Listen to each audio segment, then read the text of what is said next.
From his studios in New York, it's time for Wake Up Call with Dan Tortora, where sports meets life.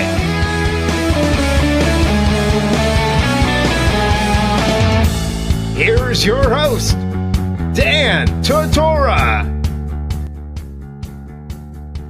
Welcome here to Wake Up Call with Dan Tortora on wakeupcalldt.com, your one-stop sports shop, and on mixlr.com/wakeupcalldt. Proud to be here with you every Monday through Friday from 9 a.m. to 11 a.m. Eastern Time. You know how we do it, right here on mixlr.com/wakeupcalldt. And for those of you that are on wakeupcalldt.com and you become a member for free, you know that the MixLR live feed broadcasts from there as well.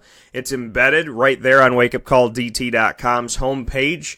You can also get on wakeupcalldt.com the RSS feed, the iTunes podcast, and the downloadable app powered by Podbean. Over 102,000 show downloads and counting, folks. And we're heading toward 1,000 shows that'll be on there. So make sure that you're listening in and checking it out and being a part of it. And thank you so much for your support over the years. With Podbean and with the RSS feed and the iTunes store, we have had that up since July of 2012.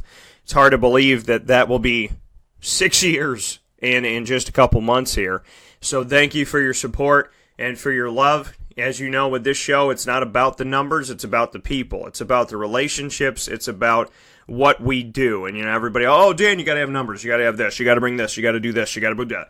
The fact of the matter is we have great listenership. The fact of the matter is we have great viewership. Check out the Chick-fil-A post that I put up yesterday on Mother's Day. I put that up at night. We had almost 200 people in a half an hour. And this morning we're probably going to hit 1,000 people watched and over 2,000 people reached. We will do that before the end of the show. So, for me, I think it's hilarious when somebody says, what about internet? What about new media? Do you think it works?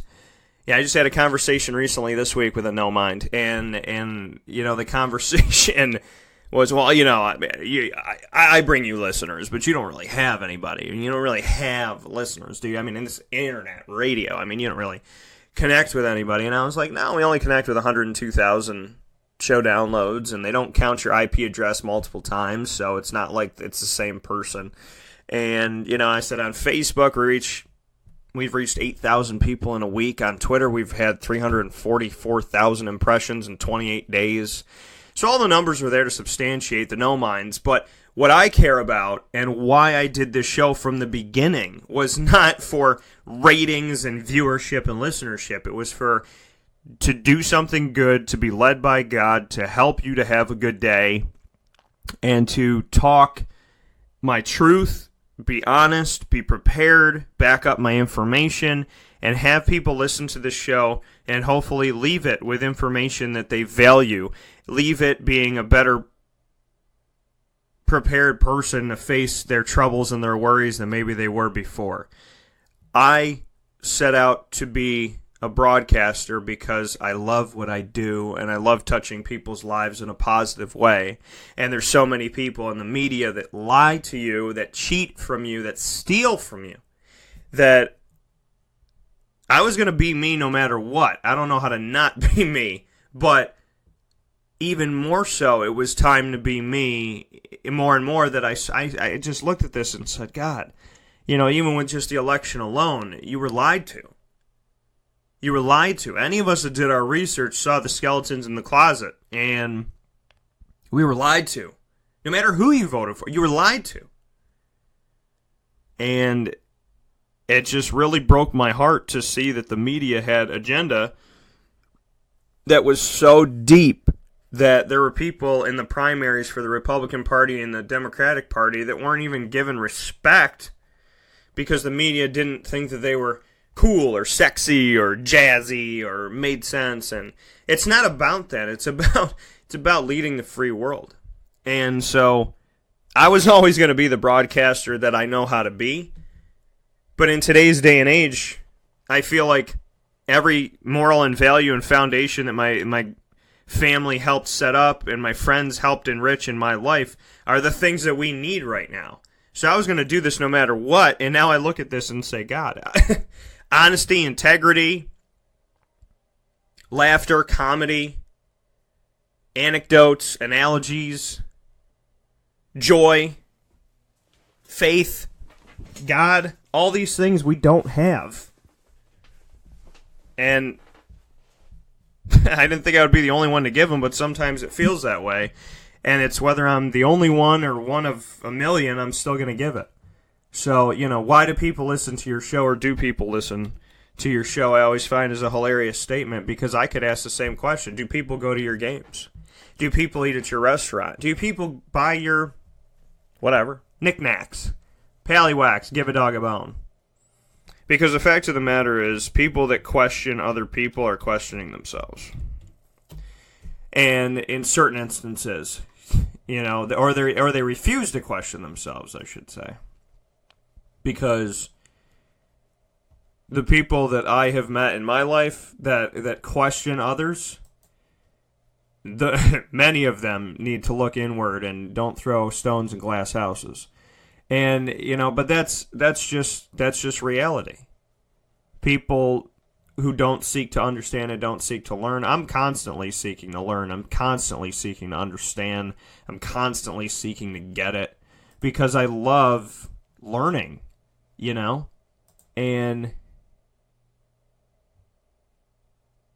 I love being a part of this. I love being a part of this world and this life, and getting to see people grow and people blossom and people become. My thing is I have listeners that I actually know. People that I actually interact with. One of my listeners invited me to his wedding this year. Another listener invited me to dinner and, bumped into me and this and that, and now we're close friends. And that, to me, that is where you stop and you say, okay, what's the value of your listeners? What's the value of what you do? Everybody wants to put a value on something. What's the value of what you do? And it's funny because, like I said, the people that I've met that say that, if I said to you, what's the value of what you do? Oh, Daniel, I am appalled. You cannot ask me such a question. You know my value. Really? You don't know mine. We've become a society where we demand numbers. We demand output in anything. I don't want to date this girl. She doesn't have a lot of Instagram followers. People don't think she's sexy. Why should I? Are you kidding me? Are you kidding me?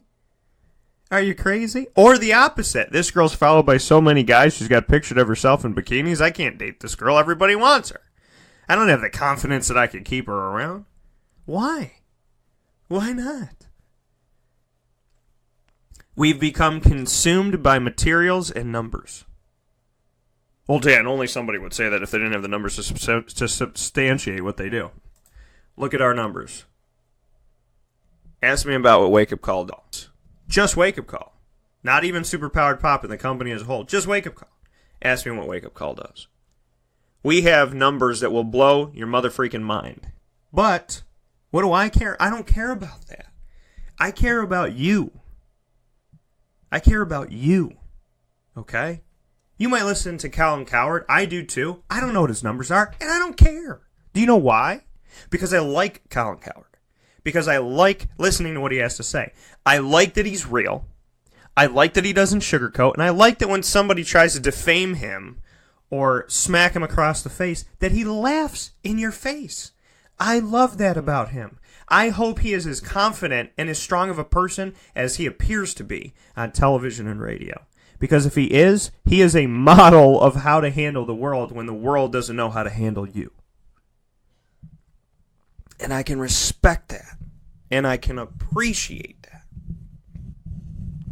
We're all looking for this and looking for that and looking for the other thing. Prove this, Dan. Prove it. Prove it to me. Prove to me you're worthy. I'm sorry. Are you God? Did you make me? I got to prove to you anything. And I'm not trying to get on a soapbox here this morning. I'm just stating a fact. You know, I have the numbers as well as and I'm sure other people do, Colin Coward, that can substantiate you working with us or listening to us or this, that, and the other thing. But at the end of the day, it might sound crazy to you, but if you met me in person, you would know I'm not about the numbers. I'm not about all that stuff. Because the people that work with me know the type of man that I am. And they know how I go about my business. I'm a business that doesn't work with competitors. If I get an ice cream shop, I don't get another one. That's called career suicide to a lot of people. Ask them. To me, it's called being genuine. If I love Cold Stone and I love Carvel, which one do I love more? If I tell you to eat here, if I tell you to eat at Utica Pizza, then I tell you Domino's is the place to be, what am I doing? Yet I worked for a show and backed away from it that had Papa John's on Monday and another pizza shop on Tuesday. And I said, how are you selling that? And what do they think of each other? Because they probably don't even know. Because they probably don't even pay attention. Because unfortunately, a lot of companies that work with you, they don't do any, with certain, mine, we interact, but some of these companies out there, they give them the money and then they don't even listen to what people are saying. So, you work with Wake Up Call, we don't work with competitors. We bring on Honda, there's nobody else. We bring on Carvel, there's nobody else. We bring on Utica, there's nobody else. There's a reason for that. Because if I tell you this is where I go, I'm not being genuine if I go here, and I go there, and I go here, then I go there. I gotta be real. Which one would you tell people to go to? And, again, that's a pillar of our company. Another pillar of my company is whatever I say on the radio, that's what I say in person.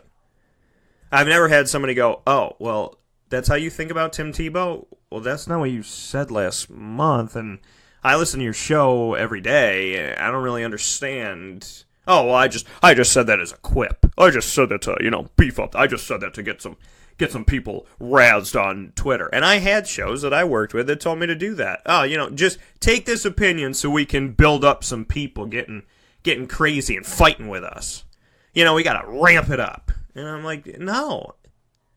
If I want to act, I'll be in a movie. If I want to broadcast, I'll do what I'm doing right now.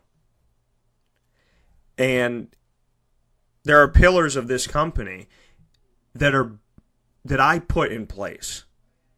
That I'm a hand-to-hand combat person, is what I like to say. And it's funny because it's not combat, but it's the hand-to-hand, right? It's the personal touch. That I will literally tell people when I'm out in public, go to eat at Utica Pizza. It's a great place to go. You know what?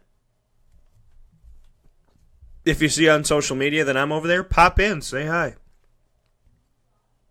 I'll shake your hand. You can try some great pizza. Get the chicken riggy pizza, the Wake Up Call #1 pick. Let me know what you think. Do that all the time. Because you want to go the extra mile. I literally am like, everybody, let's go to Chick-fil-A, and my butt is in line at Chick-fil-A. What you see is what you get.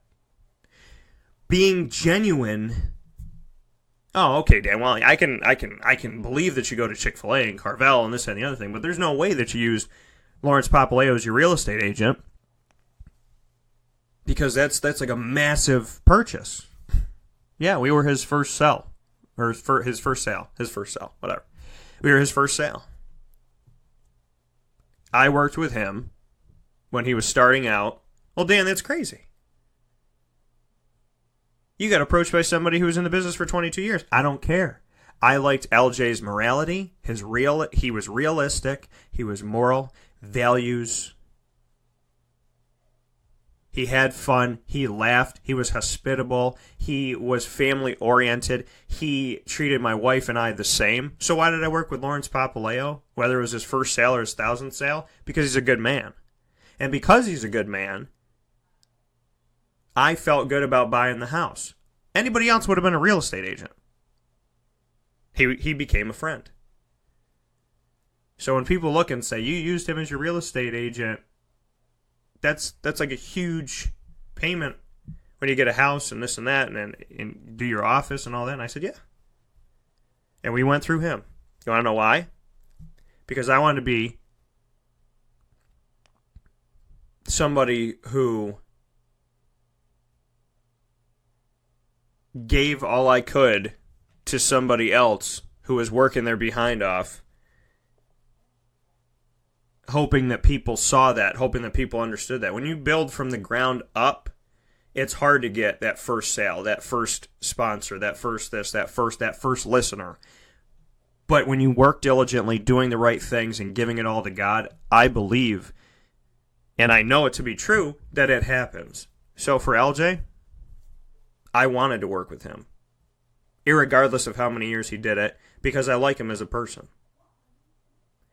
And we forget that in society. How many da-da-da-da-da have you sold? How many are people connected to? How many ROI and SPO and SOG and GBOW? Who cares? At the end of the day, we're talking jargon to try and sell somebody by telling them we're so good because of this. I want people to go, I work with Dan Tortora because I love the kid.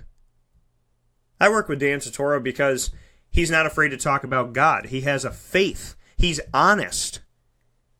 He tells the truth in the media. He builds relationships. When he talks to these players, it sounds like he's talking to a friend. That is the difference maker. That is the difference maker.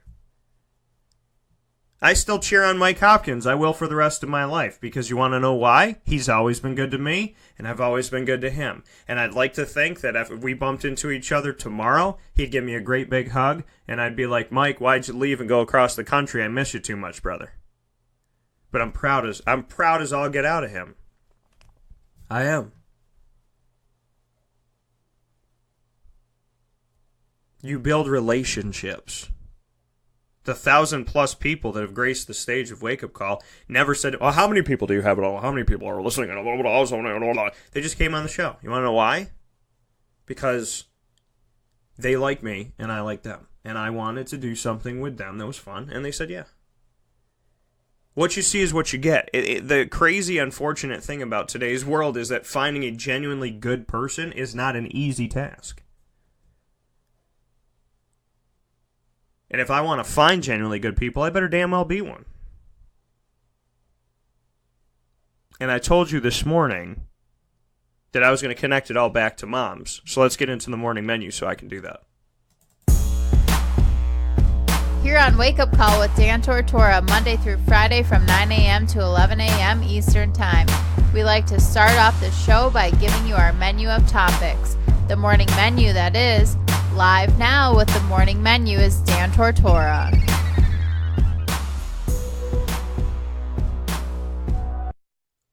Today's morning menu is going to start off with an ode to moms.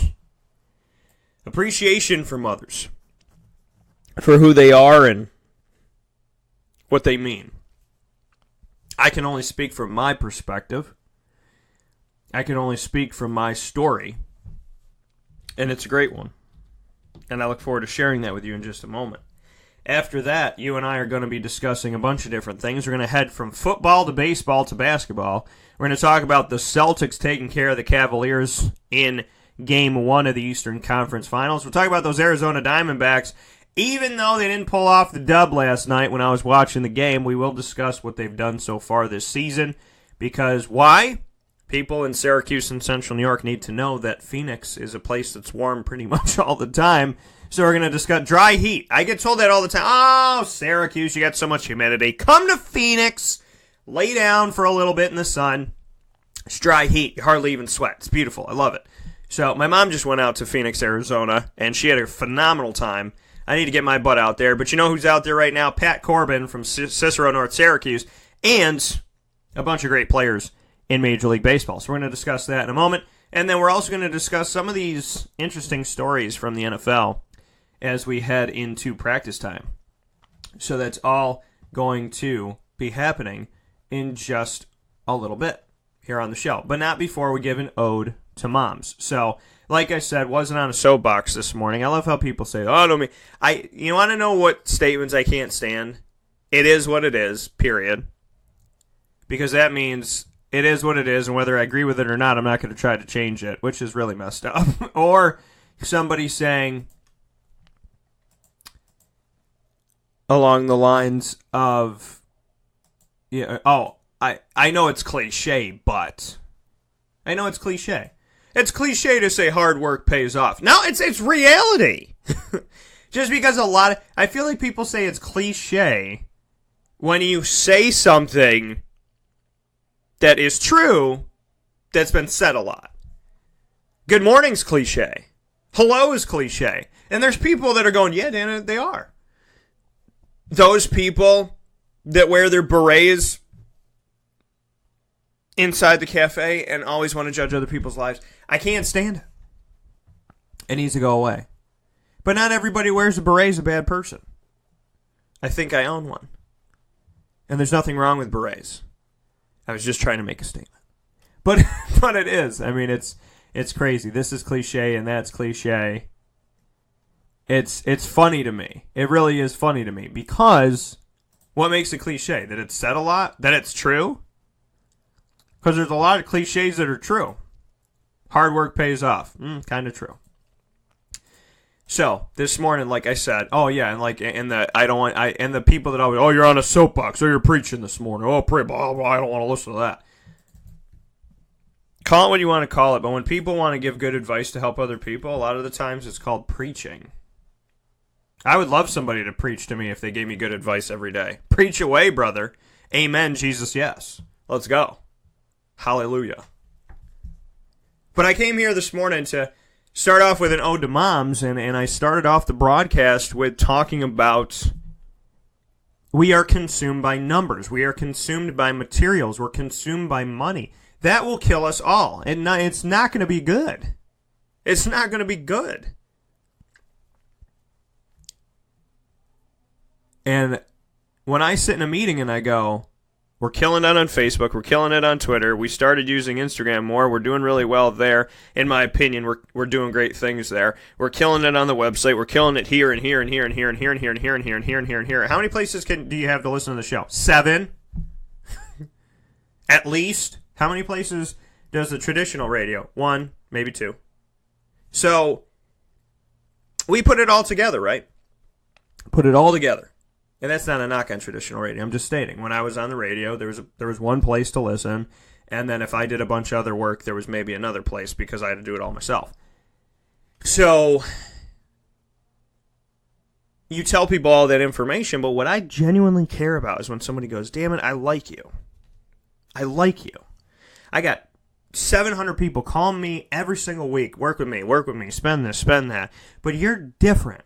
You're honest. You're truthful. You're going to do what you need to do. You're going to try your best. And I love that. I love that. You're an inexpensive way for me to see if something can work that I never thought of before. Or maybe I thought of but never did it before. Maybe I did it, but I did it with the wrong person. I want people to believe in me because of who I am. Because of my numbers. Numbers go up and down. The one thing consistent with me over 32 years is that what you see is what you get. I will always bow down to God. I will always try to be positive and smile through the pain. I will always appreciate the life that I'm given. And when I don't, God gives me a little slap and I go, okay, I deserve that. And I will always go forward in my life being honest and value-driven with morality. You never have to worry about me. You work with me, you never have to worry about me. Because the standards I hold myself to are the standards I hold myself to. And I can't speak for anybody else. But I don't badmouth anybody. Dan, such and such said something about you in society. What are you going to do about it? Pray for them. That's really sad that they have to talk about me. They must not have anything going on. There must not be anything going on in their lives. It's really sad. And it's also really sad how we focus on the news. Focuses on negative. I never watch the regular news. I never watch it. I don't mean any disrespect to anybody's here. There's a lot of talented people in Central New York. I don't watch the news. I don't. Because it's constantly depressing. If you watch the news and you have a knife in the house, we need to call a hotline. I mean, this is not... You can't watch the news. I had it on for 8 minutes because I was doing something in my office. So I'm sitting at my desk, whatever. I turned the TV on and not paying any attention. And it was fire. This person died. Another fire. Everybody died. This person got hit by a car. This lady has cancer. This person's stepping down from their job. Oh, look, there was another murder. Oh, my God, somebody got stabbed. And I went, holy mother of the good Lord. That was 8 minutes. It was 8 minutes. Maybe not 8. Maybe it was 7 minutes. And you're just like, wow. If you watch the news, there's a song, there's a country song, and I can't remember the name of it, that says, if you watch the news, that's why you have such a warped view of humanity. Because the news tells you everyone is bad. The Walking Dead is going to start in about 3 hours. Please get your food and water. That's what they tell you. Here on this show, absolutely not. So let's do it. An ode to moms. Happy Mother's Day to all the mothers out there. Yesterday was Mother's Day, and we were off the air because it was the weekend. Happy Mom's Day to all the moms. Shall I name the moms that I know? And if I forget anybody, please forgive me, because I'm going to try and name every mom I can think of right now, okay? My mom, both of my grandmas, my wife's mom. Let's go down the list here. Let's get some moms going. My wife's dad's mom. Who else we got here? Grandparents and great-grandparents in my family, in my wife's family. I want to Sammy and Franny, their mom, my cousins that are killing it in lacrosse, and nice young girls. Gonna give it up to them. Give it up to, let me do this here and be fair on the broadcast. So I want to make sure that I mention everybody. So, of Carvel, Jay's wife. Of Chick-fil-A, Jimmer's wife. Of Utica Pizza, Phil's wife. Lawrence Papaleo, licensed real estate salesperson for Gilbo Realty, his wife. Penn and Trophy Center, Dan's wife. Who else we got here? The Wildcat Sports Pub, Danny's wife. Dry-Sig Apparel, Dry-Sig Lady, and FanHands.com, Mark's wife. Shout out to all of them. Shout out to Jamie. Shout out to Tabo. Shout out to Patty. Shout out to... Got to remember everybody here. Shout out to my 3 nieces. So, to Kristen with her 2 baby girls, happy Mother's Day. To Ross's wife, Abby, who's also a friend of mine, happy Valentine's Day. Who else we got here? To my Aunt Donna and my Aunt Ev. To my Aunt Ree. To my cousins, Christina and Stephanie. To, trying to make sure I don't forget anybody here. All the moms that I know, happy Mom's Day. Happy Mother's Day. And it's every single day, folks. Mother's Day is every single day. And to Rob's 2 kids, to their moms, happy Mother's Day. Happy Mother's Day. Because it's not easy being a mom. And Mother's Day is every day. And Father's Day is every day. And Kids Day is every day. As my mom told me. She's like, there's no Kids Day on the calendar because we spoil our kids every day. It's just like, my mom did treat me well my whole life. She continues to. But happy Mother's Day, an ode to moms this morning. Why? Because moms are cool. Moms are fun. I went to the mall with my mom when I was a little kid. I went to the mall with my mom when I was a teenager. I went to the mall with my mom when I was in college. And I still go to the mall with my mom when she wants to go because the mall's so damn big that she doesn't really like to go anymore. But whether it was cool or not, I went with my mom. You know, I want to go out to dinner with my dad, and we do that, and we did that over the weekend. A sign of respect in my family is to kiss you on the cheek and give you a hug, whether it's a man or a woman. You kiss them on the cheek, and we do that. It's an Italian thing, and it could be a Hispanic thing. I feel like both of my blood crosses, and it's like the same thing almost. But I love my mom. I love my mom. 32 years and counting. And we just went on a vacation for Mother's Day to Disney and Orlando and all that good stuff. And we just get along and we just have fun. And she literally makes me want to cry every time I see her, in a good way, because I love her so much that, like, it's in my heart. It's like beating out of my chest every time I see my mom. She's such a gem. She's such a catch. She's such a catch. Because she's got it all. She's got the total package. She's got the personality. She has a smile. She doesn't age. My mother, Lord, she doesn't age. It's a wonderful thing. She doesn't age. She has a smile. She has the heart. She is a champion. When people tell her she can't, I love when she reacts to that stuff. She is. She is a strong, kind, helpful, do anything for anybody, funny, sweet, honest, good person. And that's where I came from. So Mother's Day for me is fun because I got my Aunt Donna, who helped raise me, and I got to see her on Mother's Day. I have my wife's mom, Barb, who came and was here for Mother's Day, and I got to thank her for giving me the best woman that I could ever find in this entire world. And then I have my mom.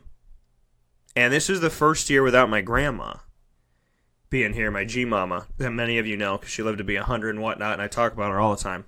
Not because she lived to be 100, but, you know, she was, what I'm trying to say is we did so much together over the last 32 years. And I love her like crazy. So, this is the first Mother's Day that she wasn't physically here. And it sucks.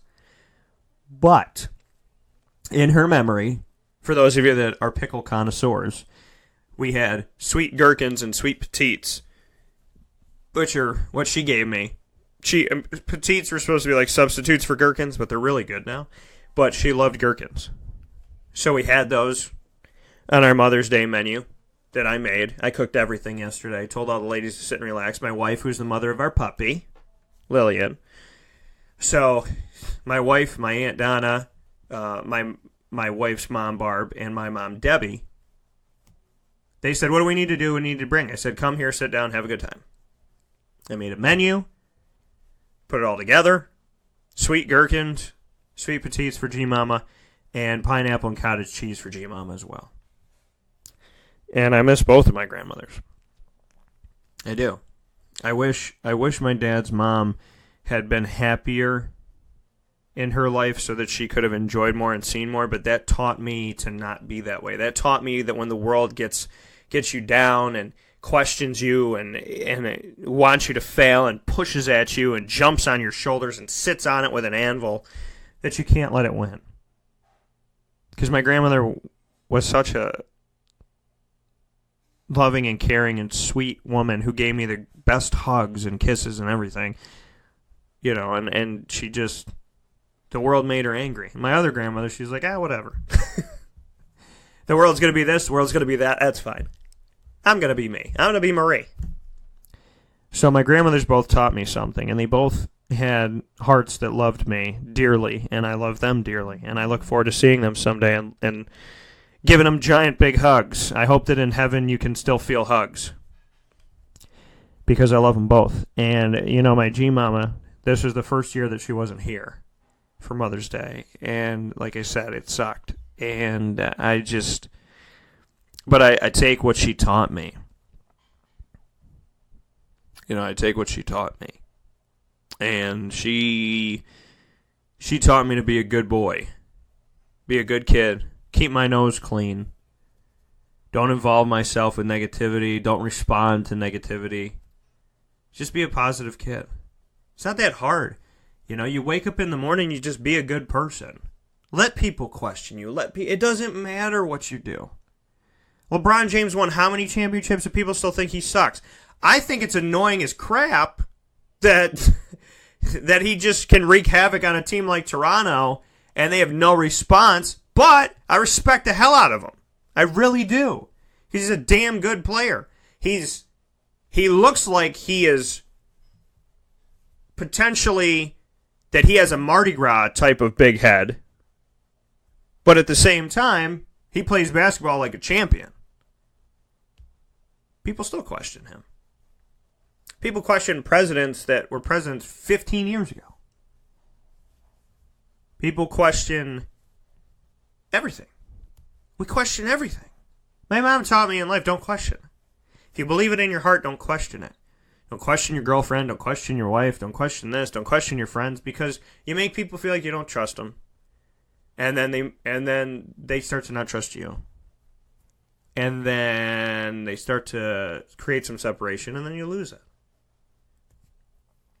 You have to believe that there's good in the world. You have to believe that somebody's being honest with you and telling you the truth, and you have to be willing to lose to gain. That's what my mom's taught me. You have to be willing to lose to gain. What does that mean? That we have to be willing to lose friends, lose sponsors, lose money, lose prestige, lose awards, lose buildings, lose whatever. If what's connected to it is not good, if what's connected to it is negative, if what's connected to it is a virus, you have to be willing to lose to gain. You have to be willing to lose to gain. People I dated in the past, they wouldn't have made good wives. For me, I would have been driving myself nuts. I had to be willing to lose to gain. In the moment, I don't want to lose that. It's what I got. You want to hold on to what you got. For better or worse, I don't know. It's not that great, but I don't want to lose it because then I'll have nothing. That's what we always say. I don't want to lose it because then I'll have nothing. We always focus on what we don't have. We don't focus on what we do have. My moms, when I talk about my grandma and my mama, they taught me how to lose to gain. Never concede your morals. Never concede your values. And no matter what somebody is promising you, never let them disrespect you and walk all over you. Never let a human being dangle the carrot in front of your face and you jump for it. You jump for that carrot, I'm going to give you a scoff, which is a slap. Scoffala faccia. That's what they slap your face. That's what they say in Italian. Be who you are, and if somebody comes at you sideways, don't come at them sideways. But let them know that you know that they're coming at you sideways, and let them know that it ain't going to happen. There's a way to be a peaceful human being that's also not a doormat. Because fighting with people is not going to make you good. Hate in your heart will consume you too. And doing absolutely nothing and laying down like a rug, you're going to feel worse than you did the day before. My mother's taught me to fight. She taught me to learn every day, to ask questions every day, so that you can seek to gain knowledge and wisdom, to impart that knowledge and wisdom on someone else, to always seek to go through the trenches so that you can help somebody else not have to. Or, when somebody else does, you can guide them through it. I was taught to be a good boy, and a good man, and a good person, not just for me, but for the rest of the world. I was taught to do the right thing the first time, so that I could feel good about myself, be close to God, and show the rest of the world that it can be done. It's not hard to live a life of positivity and being genuine and being honest. We say that it's hard because the alternative is the only thing we hear about. The alternative is the only thing we hear about. You know, and I said ratings and numbers and questions about numbers and back this up and do this and do that. In my line of work, numbers. I don't sell on numbers. Ask the people that work with me if they bought the numbers or if they bought the man. They bought the man. And the man is delivering the numbers. But they bought the man. That's what you do. You buy into the person. You don't marry somebody for the numbers. Oh, how much money do you have? How much money do you have tucked away? How many followers do you have on Instagram? That's not why you marry somebody. Probably get divorced if you do, but that's not why you marry somebody. You marry somebody for who they are. You listen to somebody because of who they are. You watch movies that feature somebody because of who they are. You would go see Avengers Infinity War whether it broke records, made $1 billion in 2 weeks or not. Why? Because you wanted to see it. Why? Because it had value to you. I love the movie The Punisher with Thomas Jane. I bumped into a lot of people that have seen that movie that like it too.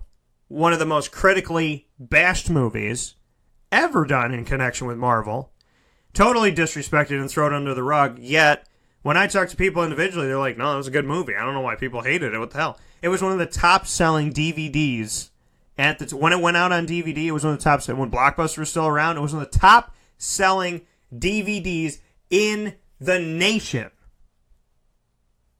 But the media told you, it doesn't have the numbers. You don't have to have the numbers.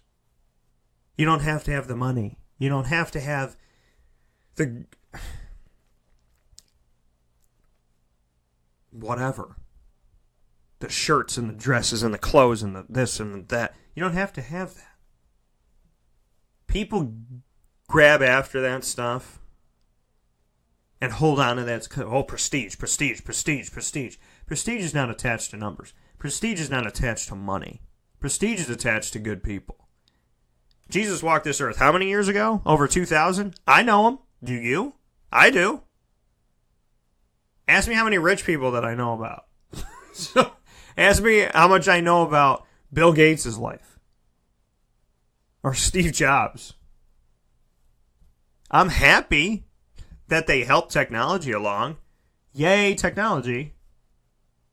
But the Lord and Savior of my life? Yeah, I'm going to pay a little bit more attention. I don't care how many followers he had. He's got me. If Jesus was on Twitter and he had one follower and it was me, I'm still going to follow Jesus. Why? Because I know that it's the right thing to do. I feel it in my heart. Don't focus on how many girlfriends you had, how many people this, how many people. People are gross, right? Oh, when you were in college, how many times you do this? How many times you do that? Oh my God, yeah. Well, how many drugs did you do? How many? What?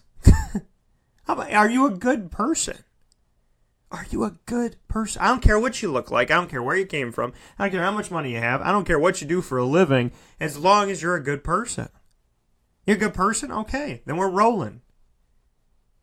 Grab on and hold on tight, folks. My mothers are good people. They are amazing people. And the only thing that gives me peace and I shouldn't say the only thing, but one of the things that gives me peace at night are my grandmother, my G-Mama.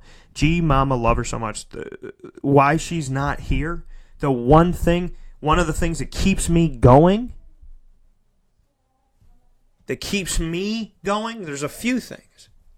So my wife reminds me of her, and my wife is awesome. And my wife is always there to hold me and hug me and give me a kiss and be there. If I'm having a moment with my grandma, whatever it may be. She's always there. Good, bad, or indifferent. The other reason that keeps me going, my mom. Because my mom and I know my grandmother on a level that we know her on. My grandmother didn't have Twitter.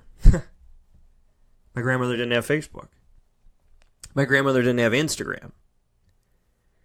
My grandmother wasn't a broadcaster. My grandmother wasn't an athlete. My grandmother wasn't a millionaire. My grandmother wasn't featured in interviews and in movies or TV shows. She didn't have a reality show about her life. There was no cameras in the house. And she's the best human being that I've ever met in my life.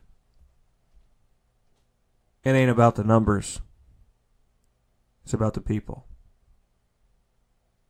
And on Mother's Day, I got to look at 4 women that at some point in their life or right now are busting their behind to make it right, to make ends meet, to do what needs to be done. 4 women, not 1,000, not 1,000,000, not on a boat somewhere with 5,000. 4 women. 4 women who, if you took the time to hear their stories could change your life for the better. 4, it ain't about the numbers, it's about the people. My mother, my grandmother, they helped raise me daily. Daily. And my grandmother still helps me today. And I love her like crazy. So, if you got a mom who's alive, a grandma who's alive, a wife who's a mom, girlfriend who's a mom, fiance who's a mom, do me a favor. Text them right now. Call them. Just say one thing. Just say, I love you. I love you so much. That's it. I love you. And I always will. How about that? Can we do that? Do that for me. Do that for yourself, better yet, this morning. I love you, babe. Just because I do. I love you, Mom. Oh, Grandma, I love you so much. Focus on those people. Focus on what matters. You love your grandmother, not because she cooked for thousands of people. It wasn't about the numbers. It's when she made dinner for you. It's when she made you 40 stuffed shells, and it's you and her. And you're like, Grandma, who's eating this? Is this a contest? What are we doing? In the moments where your mom and you are walking down the street together, and she's got her arm, and she's holding onto your arm, and she says, I love you. I'm so proud of you. Or your wife, whether it's a puppy, in my case, or a kid, or puppies and kids, or cats and kids, whatever. Dogs, birds, and kids, whatever. My wife is such a good mother to our little puppy, to our little dog, Lily, that Lily acts like a human daily. I say, where's Mommy? She barks, goes right to the door. Where's Mommy? I need my Mommy. And yesterday she was a content little button because I had been out of town, then I came back, then Kate went out of town. Last night when she laid in bed with us, she was so content to know I got them both back. Only good moms get that type of response. Only great moms get that type of response. So call them up and tell them that you love them. Tell them thank you. Say, Mom, I know you're so hard on me. I know you told me not to date that girl. Oh, man, I should have listened. Mom, you told me not to go down that path, and I went down that path. And you know what? I learned something from that path, but I wish I didn't go down that path, Mom, because you were right, Mom. Don't be afraid to call up Mom today. Text Mom today. Do it. Do it right now. Hey, Ma, love you. Love you. And she's going to say, why? Why'd you send me that this morning? Because I do. Because I don't tell you enough. Or maybe I tell you every day. But I want to tell you again. Life is too dang short. And how can you say life is short, Dan? Your grandmother lived to be 100 years old and counting. 100 and a half she was. How can you say that life is too short? You want to know why? Because she lived to be 100 and a half in 9 days, but I'm still alive. So yeah, it was too short. Because there's never a day that I wouldn't want her here with me. And I still think she is. Her spirit is always here. If you knew my grandmother, you knew she's not going to ever leave me alone. She's going to be here all the time. And she'll be with my mom, and she'll be with my aunt, she'll be with my cousins, she'll be with my dad, she'll be with everybody. She'll be with Kate, my wife, my little puppy. People might think you're crazy, but I believe that when your loved ones pass away, if they're truly amazingly wonderful, loving people, they will find you in every beautiful, wonderful gift from God possible. They will be here. It's so crazy. Your brain, especially in today's world, when your heart speaks truth, your brain goes, oh, let's figure this out. Let's figure this out. No, this can't be right. Come on, it's not logical. It doesn't matter. People don't say, I followed my brain to my true dreams. They say they followed their hearts. Your brain has a bunch of information in it. Some of it's good and some of it's not. And you have to sift through it and go, brain, delete it, delete it, delete it, delete it, keep that one. Delete it, keep that, delete it. Your heart's always like, hey, let's go have fun today. Woohoo! You know, that's what your heart says. Listen to your heart. Listen to your heart. And don't let this world dictate to you. You don't have enough Twitter followers, so why should I follow you? You don't have this on Facebook, why should I do that? You don't have enough listeners on this. Designated Survivor got canceled. That show is great. ABC canceled it. Good things get canceled all the time. Good things get messed with all the time. How about this? Here are all the TV shows getting canceled. ABC's canceling Alex Inc., which didn't even have 5 seconds. Deception, I don't know much about it. The Crossing, Kevin Probably Saves the World, I could probably tell you that was going to be. The Mayor got canceled, which I thought was a nice comedy. I thought the guys were hilarious in the show. I watched every single episode and it's gone. Marvel's Inhumans, big mother freaking surprise because it didn't go well. Quantico, Designated Survivor. It's such a good show. It's only in its 2nd season. Inhumans, I feel like they mailed it in. So I can understand that. Taken on it, ABC, not surprised at all. Great news. Why? Because people only like bad news. I'm kidding. CBS is canceling Scorpion, which my wife's dad's been telling me to watch. Superior Donuts, could have told you that. 9JKL, I didn't even know it came on. Me, Myself, and I, we know that. Living Biblically, it's a guy who lives his whole life by Bible verses. I didn't think that it would last, but, you know. The Exorcist is getting canceled. I'm okay with that because it's creepy. Lucifer's actually a pretty good show. Fox is canceling that. The Last Man on Earth, that's lasted a while. Brooklyn Nine-Nine is going away, but it was saved by NBC one day later. They put Brooklyn Nine-Nine on Sundays, which is a death sentence anyways. And the CW is canceling Life Sentence and Valor. So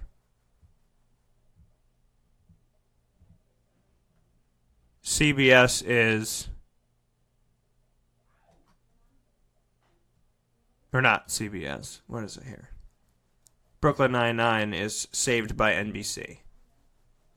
I love that when shows get saved. When people let something go. But yeah, this is an example. Great shows that people work their behinds off on, whether you like them or not. Like I said, there's some shows that I liked and some shows I didn't even watch and whatever. Things get canceled all the time. Doesn't mean they're not good. Doesn't mean they don't have the numbers.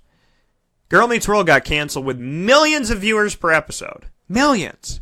Millions. If I told you right now that you would have 1 million people follow you on Facebook, or a million people like your Facebook page, or 1 million people follow you on Twitter, 1 million people come into your business, 1 million people listen to your show, 1 million people. Millions! 2-3 million.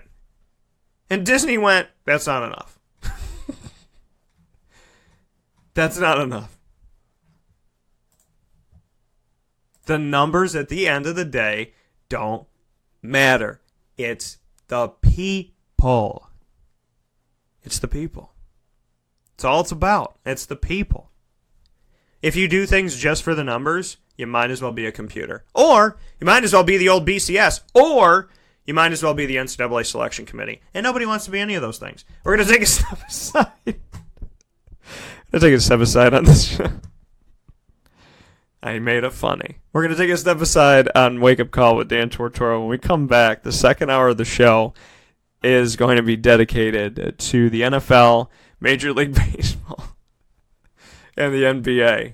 Man, the Celtics went to work. There was a guy that made a prediction about the Celtics at the end, not even the beginning of this season, at the end of last season. I wonder who the hell he was. I wonder if we can get Dan Tortora on the line when we come back. We'll be back here in just a moment. This is a wake-up call fast break.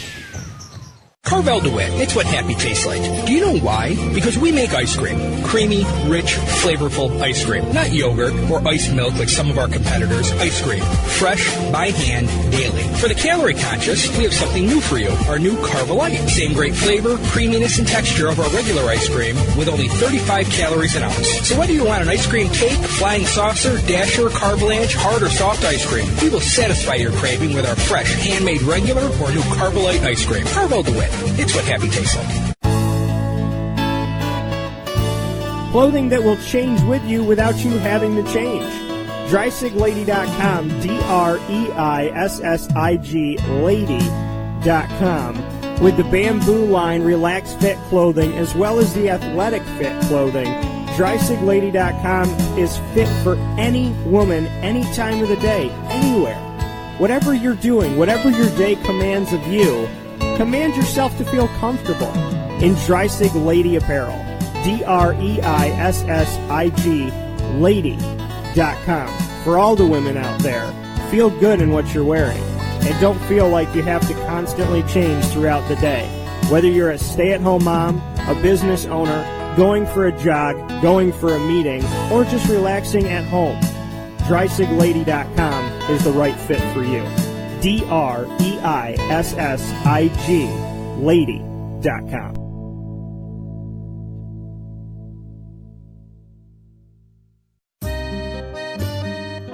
This is Lawrence Papaleo, licensed real estate salesperson for Gilbo Realty.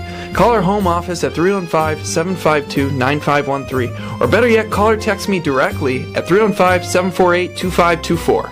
Let me ask you a question, Lawrence. If I needed you to help me buy a house, find the right place, could you help me do that? Joe, I'll help you find your dream home. You don't ever say my name on the radio, never. If I needed to sell a house, could you help me go about that the right way?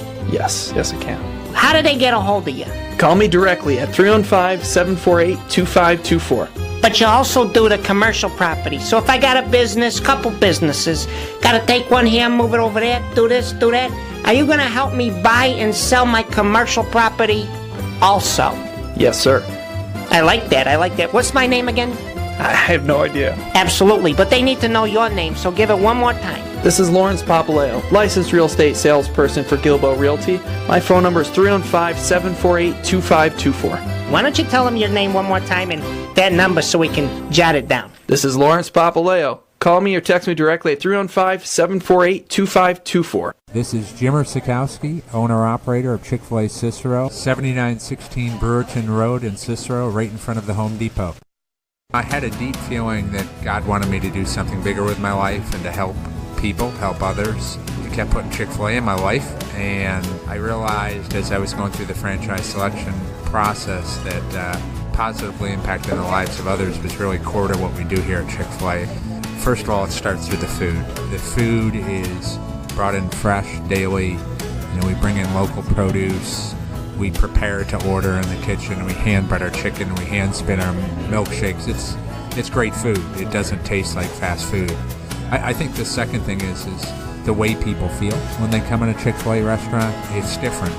We try to treat people with intentional kindness here, which is very different and deeper than good customer service. And so I think it feels remarkable for most people to come in a Chick-fil-A restaurant. And then lastly, the impact that we try to have in the community is very different. It's a big part of the expectation of every operator of a Chick-fil-A restaurant is that they're actively engaged in their community, they're a leader in the community, and they're making a difference. When they realize that what we're striving to do is to shine a little light in their life, that's a very, very different experience than you will have in any other quick service restaurant. And it's that remarkable experience that I think people will emotionally connect with. Welcome back here to Wake Up Call with Dan Tortora on wakeupcalldt.com, your one-stop sports shop, and on mixlr.com/wakeupcalldt. Truly appreciate you being a part of the show and hanging out with us here on Wake Up Call with Dan Tortora every Monday through Friday from 9 a.m. to 11 a.m. Eastern Time, and am just thankful to all the moms out there. Happy Mother's Day once again, and every day is Mother's Day when you're good to Mama. Every day is Mother's Day, and Mama's good to you. Every day is Mama's Day. So make sure that you enjoy yourself some Mother's Day hopefully you enjoyed your Mother's Day festivities. Maybe you're celebrating today. Maybe you're going to celebrate tomorrow. Maybe maybe you did it yesterday, whatever it may be. But I truly, truly, truly want to wish all the moms out there a very happy Mother's Day because you're amazing and you're wonderful, and I love y'all. So happy Mother's Day. Keep being good to your kids. And kids, please keep being good to your mama because she loves you. So Happy Mother's Day to all the moms out there. And every day, again, is Mother's Day. Why? Because it's like people that, well, I'll be nice to my wife on Valentine's Day. You won't have her long then. You'll not have her a long time if you're nice to your mom or your wife just on Valentine's Day. That's not going to work out for you. So be good to one another and be awesome out there, folks. May the Lord is trending right now on Twitter. Amen to that. Big ups. God bless to that. Second hour of the show, we got some stuff to discuss, but I do want to make a mention here because you know that this wonderful, wonderful place has been a part of our show for the last couple of years, continues to be a part of the show. You may not have heard their commercial this past week because we're changing some things on the commercial, so you will be hearing it this week, but the Pen and Trophy Center that's been serving the Central and Upstate New York community and beyond for over 60 years has moved. 111 East Willow Street has been their home forever and a day. They're now at 119 East 2nd Street in East Syracuse, New York. That's 119 East 2nd Street in East Syracuse, New York, the Pen and Trophy Center. They do everything, folks. They do sports trophies. They do corporate office trophies. They do plaques. They do awards, crystal awards, acrylic awards, corporate awards. They do engraving, custom engraving, glass engraving, steel engraving, engraved plaques for trophies. They do personalized gifts with a bunch of different promotional products. They have everything that you need, folks. It started in 1948, and it's going strong today. How about that? Owned and operated since 1948 by the Monty family. So today, or this year, is their 60th, or this year, 2018, is their 70th anniversary. 70 years! Serving Central and Upstate New York. 70 years. 1948 to 2018. Do the math. 70 years, folks. Their number has stayed the same, 315-422-8797. That's 315-422-8797. But they have a new home, 119 East 2nd Street in East Syracuse, New York. And I love them. I do. They make our Super Bowl trophy. They make our championship trophy every single year. They make our championship trophy for our fantasy football, the Wake Up Call Fantasy Football Challenge. They make our championship trophy, and they make our last place trophy. And the reason why I was laughing, because our last place trophy is a toilet, and it's so awesome. So you either get the toilet or you get the thing. It looks exactly like a Lombardi trophy. And it's heavy like a Lombardi trophy, which makes it even more awesome. So you can join our Fantasy Football League. As you know, fantasy football is year-round for us here on Wake Up Call with Dan Tortora.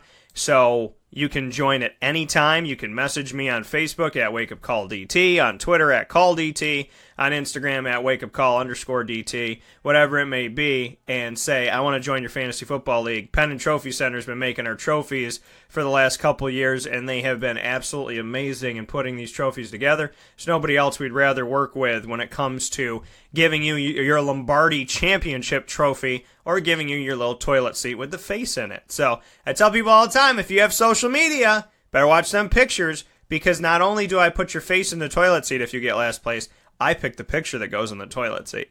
So make sure that you sift through your social media. And remember, once you put something on the internet, it's always there.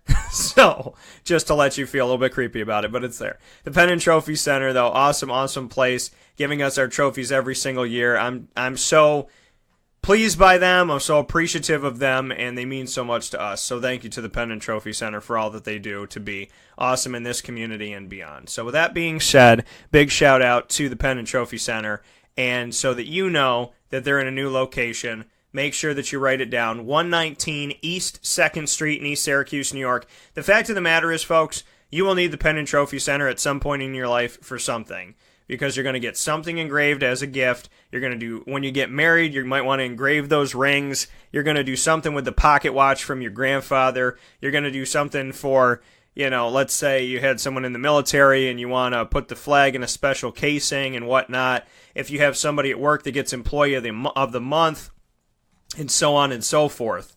you're going to want to go to Penn and Trophy Center. So make sure that you do that and know their new address, and make sure that you go to that one, 119 East 2nd Street in East Syracuse, New York. They're amazing, and they really, really do. They work very well. I don't know anybody that can work as quickly as they do on stuff and be as amazing as they are. They have so much work all the time. They always find a way to fit you in and help you out. So, I mean, I could tell you numerous stories about times where, just standing in the building and meeting with Dan, that we're talking back and forth and people are dropping stuff off and going, oh my God, I forgot to drop this off last week. Can you make sure that this is done by this time? Or I need this, or I forgot to do this. And they're amazing at it. They do great work, and their customer service is impeccable, hence why they've been around for 70 years. So those are the people to call. You're going to need them for something at some point in your life, so make sure that you call 315-422-8797 for the Penn and Trophy Center,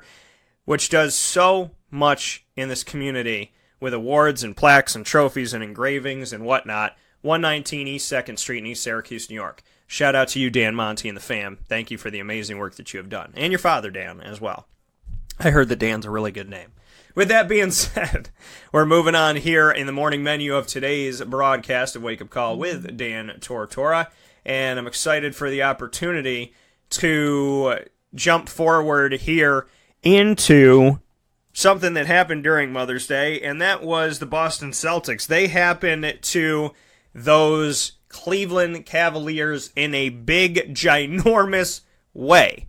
They let the Cavs know that they were there. I'll tell you that much.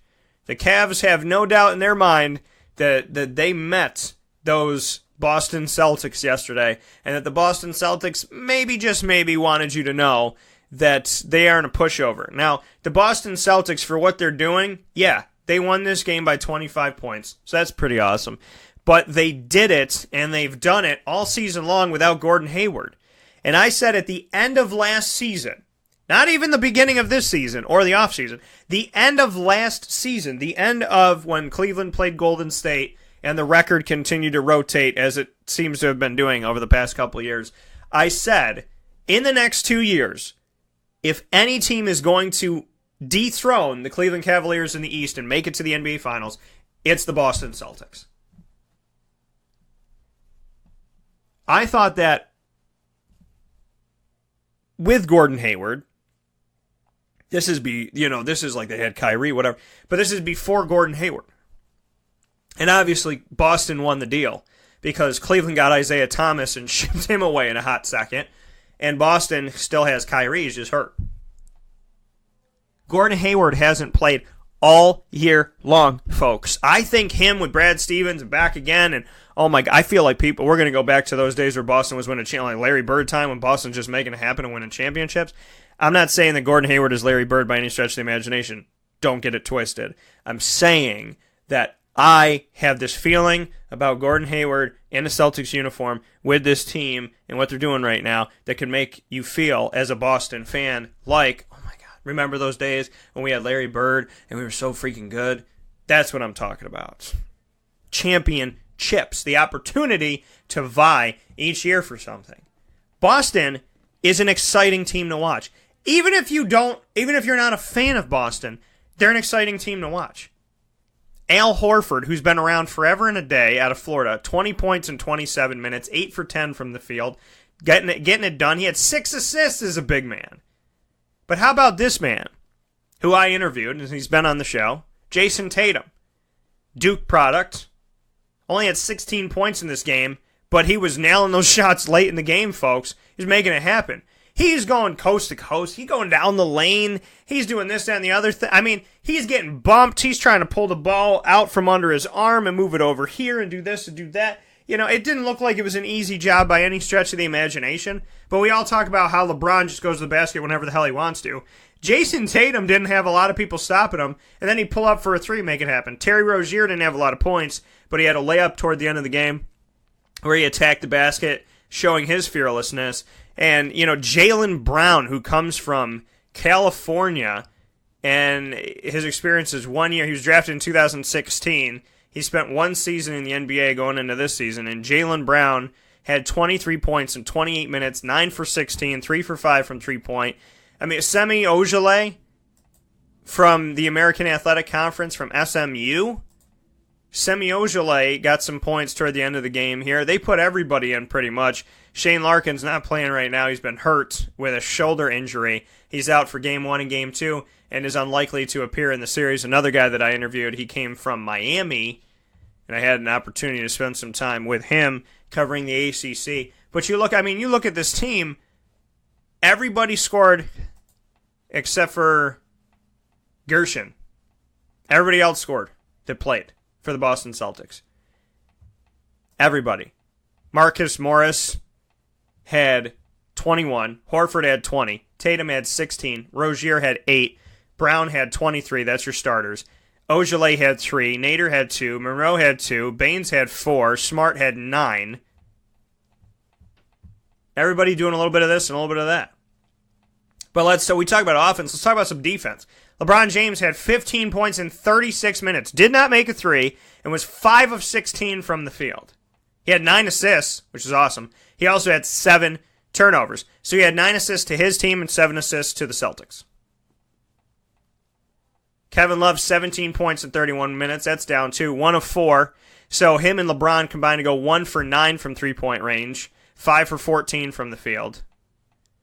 George Hill, 5 points in 28 minutes. Corver, 5 points in 23 minutes. J.R. Smith, 4 points in 29 minutes. Those are your starters. Larry Nance Jr., no points. Zizic, no points.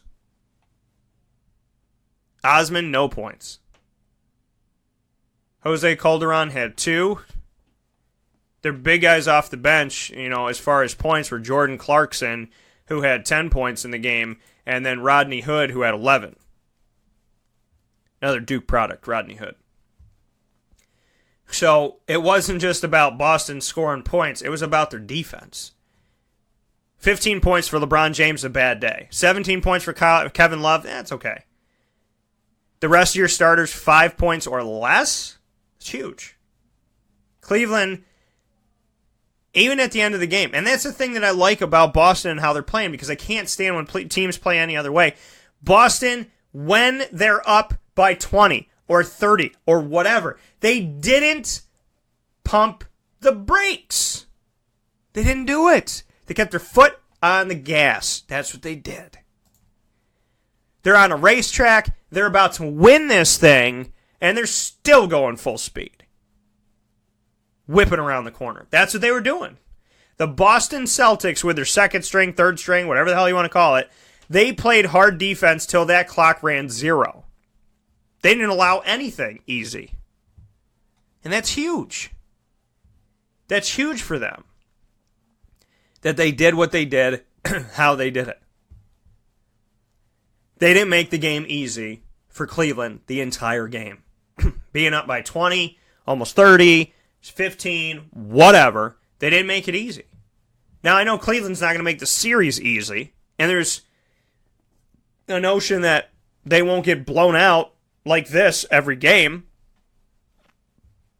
But can we give some credit to the Boston Celtics, who I thought had the best chance to dethrone the Cavaliers of anybody in the Eastern Conference, and they've done it without Gordon Hayward and without Kyrie Irving. And I know I brought this up on the show before, but that's not like a little bit. That's a lot of it. Gordon Hayward was the biggest name, and once his domino fell in free agency, once his domino fell in the offseason last year, all the other dominoes started to fall. Oh, okay, Gordon's gone, so then there's this and this and this and this and that. He's one of the guys that affected his future and potentially affected other people's futures once his chip fell.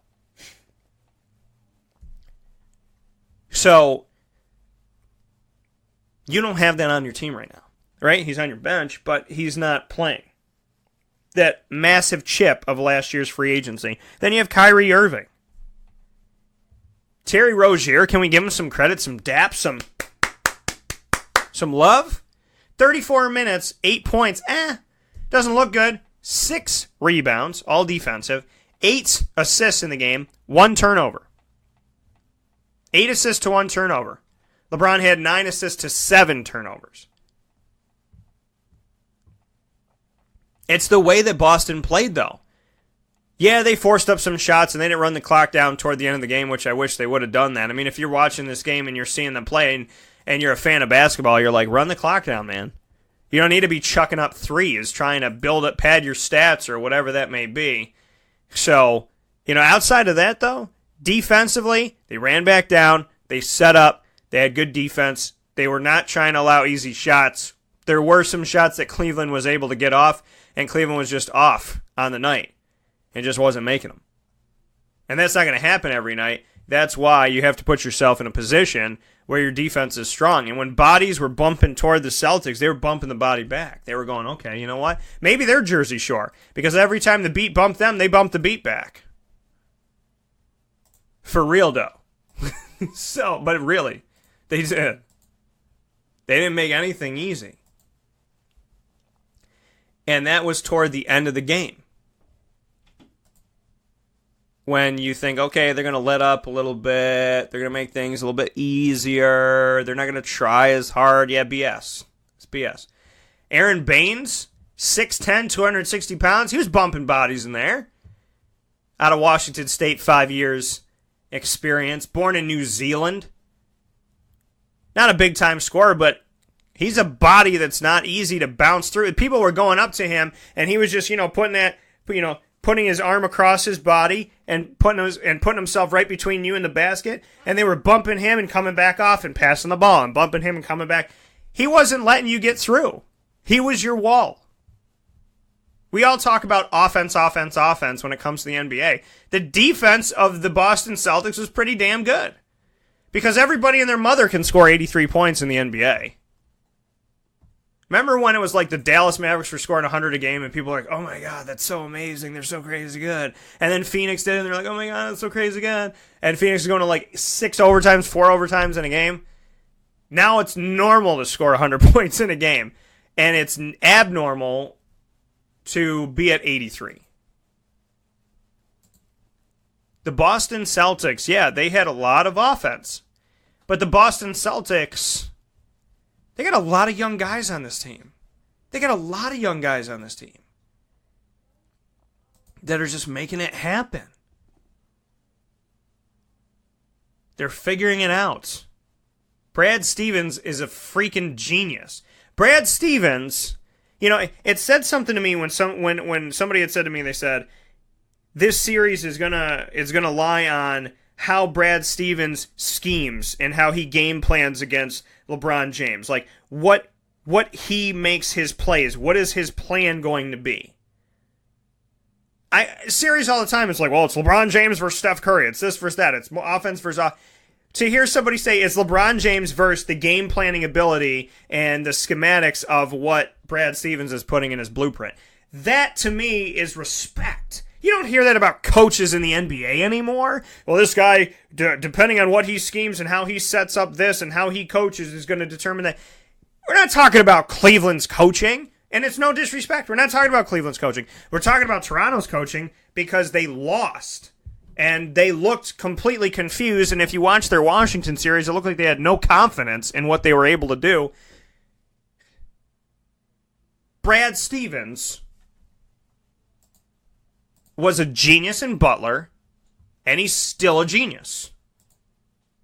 Not everybody can translate from college to pro or pro to college, back and forth, whatever. But he does. He translates, and he's damn good. We'll see whether or not Cleveland's going to win this series based on the game planning of Brad Stevens. Damn, that's respect. That is some awesome respect. Heck yeah, I'd love to be Brad Stevens today. Having people talk about me like that. Wow. You don't hear about coaches in the NBA. You don't hear about that anymore. Phil Jackson when he was with the Bulls and the Lakers. You don't hear about that. Pat Riley. You don't hear about that anymore. It's not about the coaches anymore. Unless the team is awful and they got a lot of talent. Then it's about the coaches. Or if it's about a team that can't beat one team and they fired their coach. Which, FYI, I took a little poll on Twitter. I take these polls all the time, so make sure you join me on Twitter at CallDT. And Facebook, I'm going to say this a million times and one, on our Facebook business pages, let us write poll questions. Because that would be awesome. And it's not that hard to do. They do them in the groups, but they don't do them on the pages, and I don't know why. But anywho, I digress.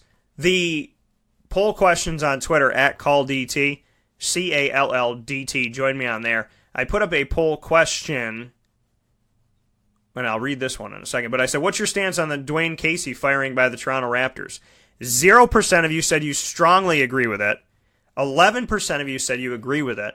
26% of you say that you disagree with him being fired.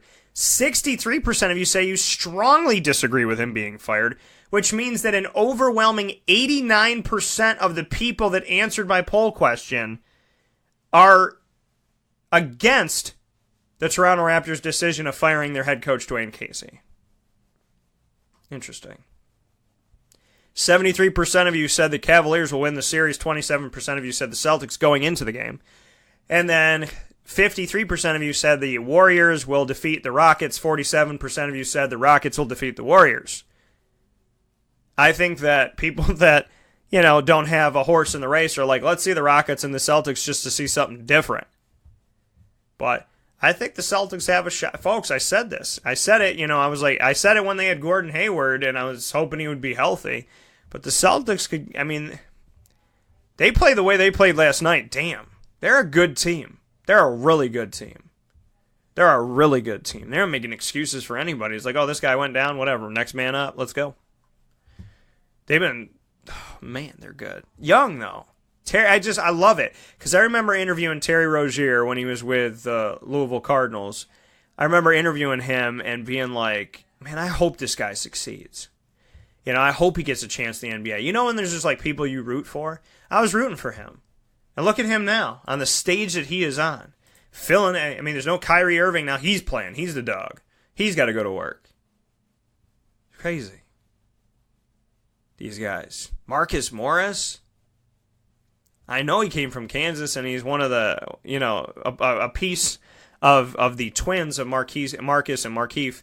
But he had a double-double last night. 10 rebounds, 21 points. My birthday, 10/21. Al Horford's been around, like I said, forever and a day. 10 years in the NBA. Al Horford's going to work still. Jason Tatum from Duke. All these guys, man. They know what they're doing. Semi Ojeleye, I know he only scored 3 points, but it's like they have these guys on the bench. They have Boston has a young team that's hungry. The Cavs are what Miami was a few years ago. LeBron James, another guy that's pretty good. We call him Kevin Love on this team. The other team, they said Chris Bosh. And then a bunch of other guys. They don't have a Dwayne Wade on this team.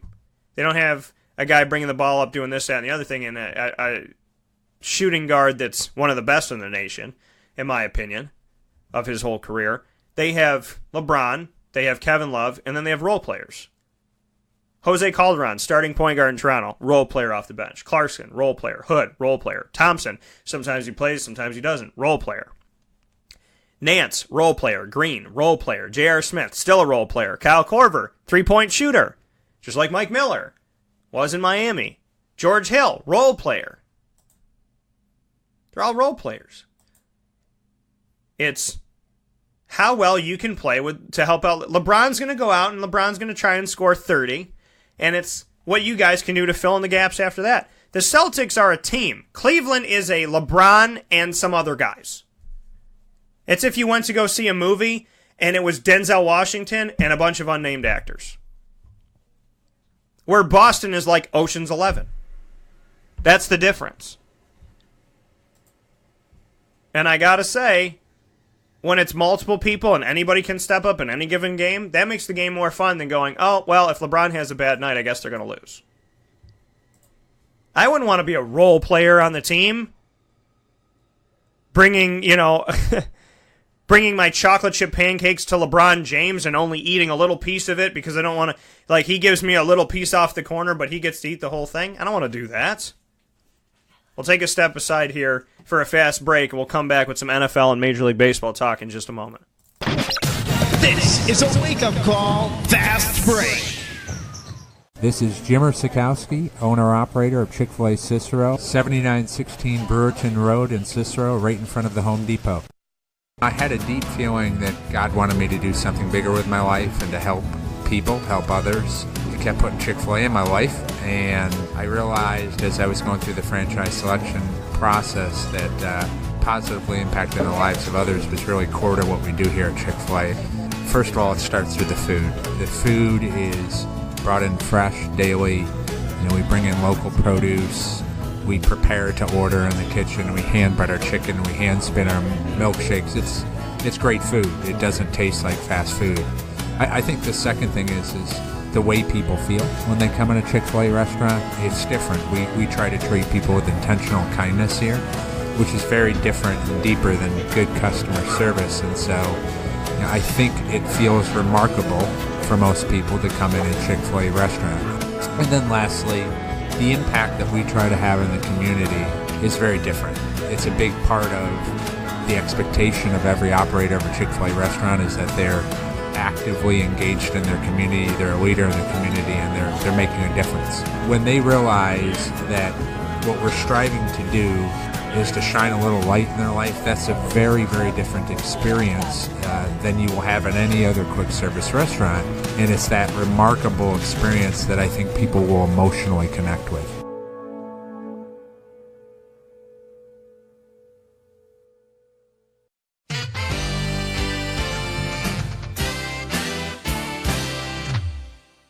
Hi, this is Domenico Vitali, owner of Giovanni's Formal Wear, where you look great and feel even better with our renowned tailoring and alteration services on any suit or any tuxedo from anywhere. Call 315-455-8729. That's 315-455-8729. Stop in locally on Route 11 in North Syracuse, next to the Ponderosa Plaza, where you can choose your style, get fitted, and tailored, all at Giovanni's Formal Wear.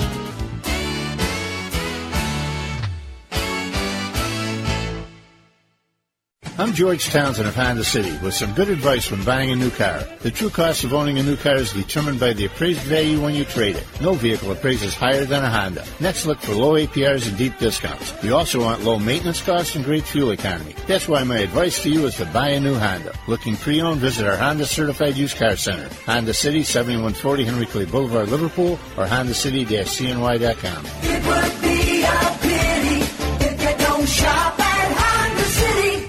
For all of us that have always wanted our favorite restaurant to come to us, it's now a reality in Central New York with It's a Utica Thing, with Utica Pizza Company bringing their wonderful recipes that they've handed down through generations to you, to your event, to your business, to your home. It's a Utica Thing, proudly bringing Utica Pizza Company on wheels to your location. Call 315-738-8946. That's 315-738-8946 to bring Utica Pizza Company to your doorstep with It's a Utica Thing.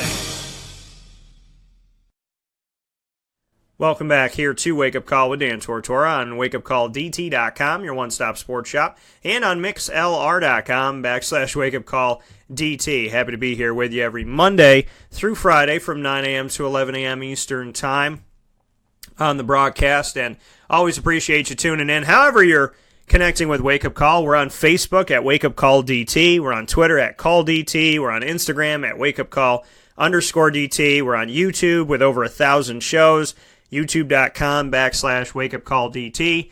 We are obviously on wakeupcalldt.com with the downloadable app powered by Podbean, the iTunes podcast, the RSS feed, and of course we're here live Monday through Friday from 9 to 11 a.m. Eastern Time on mixlr.com/wakeupcalldt.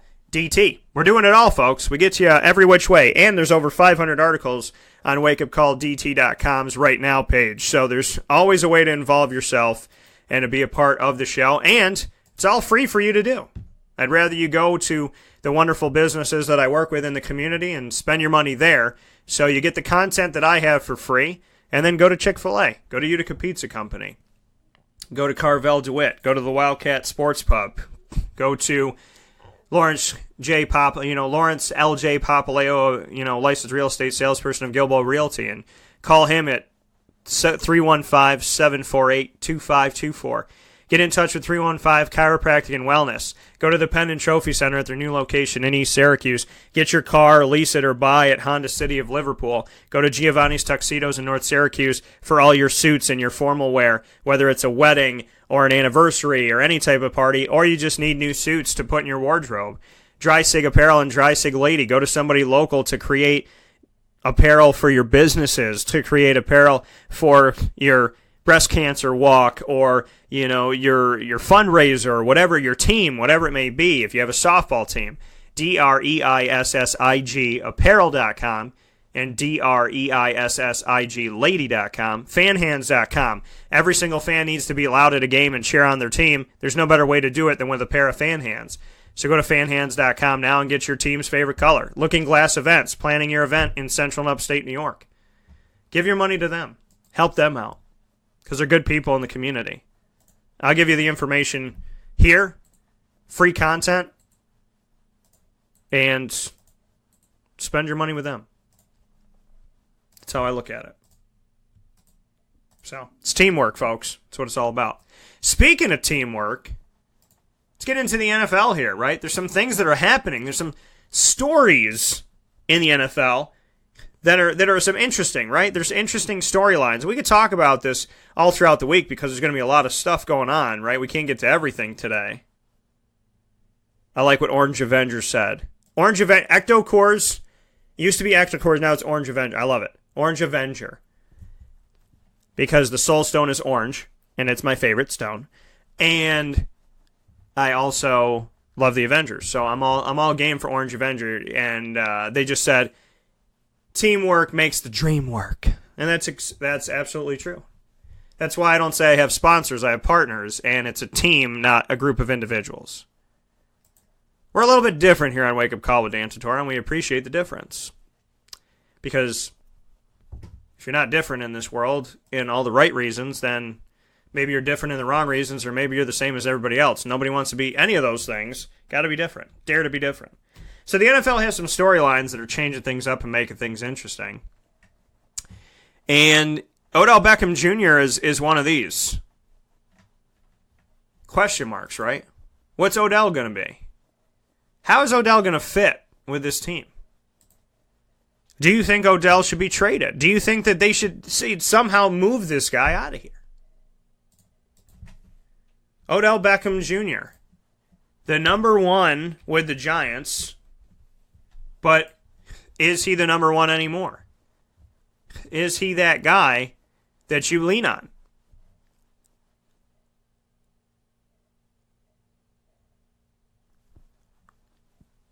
Is he the future?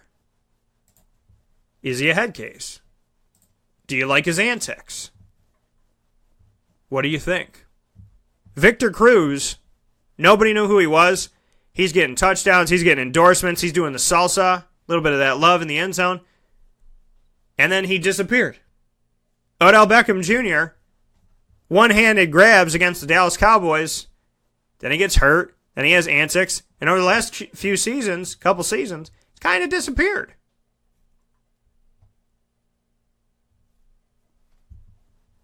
So is Odell Beckham Jr., this is a story you got to think about in the offseason. If you're a Giants fan, do you want him on the team anymore? Or is it time to move on? Because it's going to be more of the same. It's Eli Manning, it's Odell Beckham Jr. The difference is Saquon Barkley. The difference is Saquon Barkley. Because Saquon Barkley is like potentially every running back they have. I mean, they haven't been able to run the ball at all. Paul Perkins, no. Orleans Darkwa, no. I still think Orleans is better than he looked there. But the Giants haven't had a good line either. So I'm just interested to know what's going to happen here. And is Odell, does he fit the bill anymore?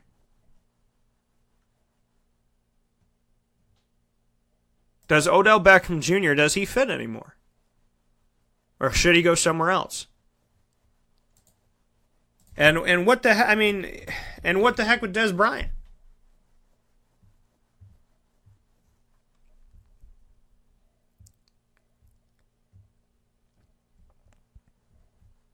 And I love that somebody put something out.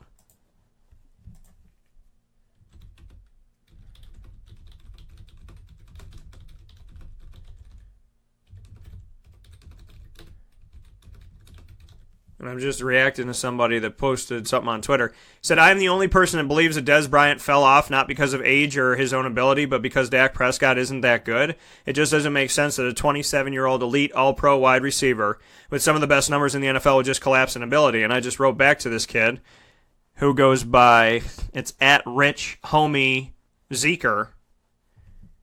I said, dude, I'm with you. I said the same thing. Maybe it's a Dak Prescott thing. Every quarterback, I can't say this enough on the show. So you could say this is cliche, going back to a statement that I made in the first hour, because you say it so much, but it's true. I think cliche is like the things that we say a lot, but they're still true. Like the Dez Bryant case. Every quarterback has their receiver.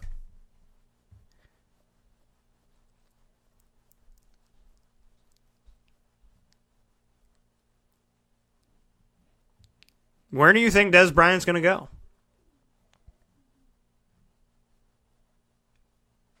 It's crazy to me that Dez Bryant still doesn't have a job right now. He's freaking Dez Bryant. You go from number 1 to not even a 2 or a 3? What is this, Colin Kaepernick time? Oh, yeah, you were good enough to be a number 1. Now you can't play in the league anymore. Why? What did Dez Bryant do that was so awful? If I'm going to kick anybody out of the league that's a Cowboy, it's Zeke Elliott for repeatedly putting himself in situations that looks like he doesn't know how to respect individuals in the community. But Dez Bryant, a number 1 wide receiver, and he can't get a job as a slot receiver? He can't get a job as a return receiver? He can't get a job as a possession receiver? None of that. You can't give him a job at any of that. Really? Dez Bryant? Are you kidding me? That's crazy. It's crazy to me that he does not have a job right now. It's insane. He'll get one.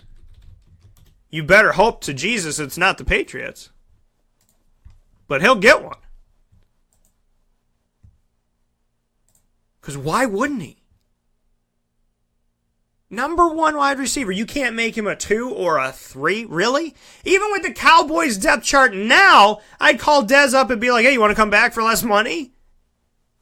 Because they have Allen Hurns, who's, I think Allen Hurns is a good receiver that we haven't seen everything from, and I covered him his entire career in Jacksonville for the most part, and interviewed him, sometimes, throughout the season weekly or every couple weeks.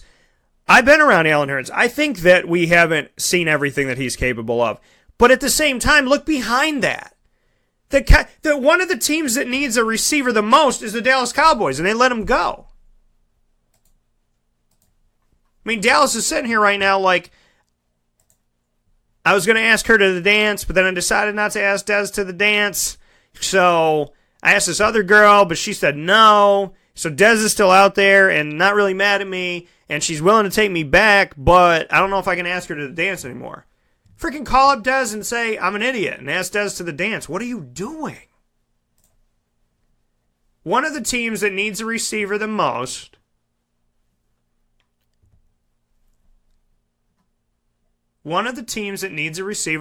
is the Dallas Cowboys, and they're the team that let Dez Bryant go.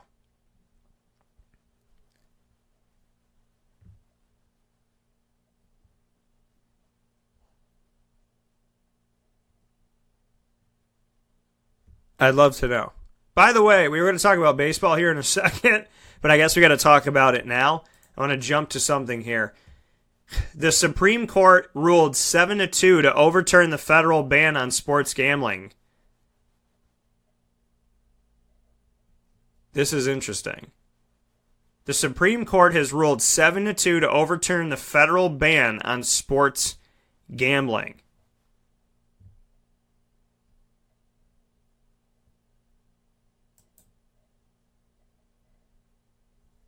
I got to look at this.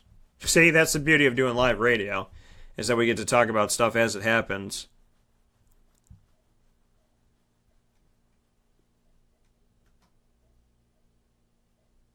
This is crazy.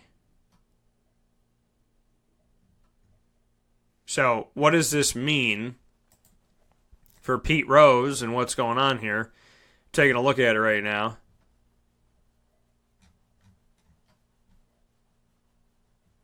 This is crazy.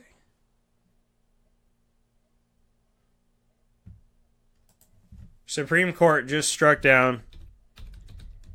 So it looks like there could be a change here. And obviously, I was talking about, I talk about Pete Rose a lot. I just spoke about him a couple days ago. And I was like, he always bet on his team. He never bet against his team. It wasn't like the Black Sox. He wasn't saying, okay, guys, we got to lose this game. He bet on his team to win. Shouldn't every coach be betting on their team to win in some sense of the word? I know that it's not like betting, but I'm just saying. 7-2 that a 25-year-old federal law that has effectively prohibited sports betting outside Nevada by forcing states to keep prohibitions on the books is unconstitutional. The ruling could set the stage for other states to expand legalized gambling as a source of government revenue. Of course, government. It's always government revenue.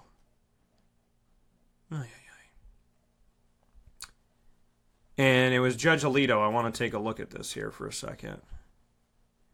So Justice Samuel Alito, New Jersey native, said, quote, Congress can regulate sports gambling directly, but if it elects not to do so, each state is free to act on its own. Our job is to interpret the law Congress has enacted and decide whether it is consistent with the Constitution. PASPA is not, end quote, which is the Professional and Amateur Sports Protection Act, passed by Congress in 1992.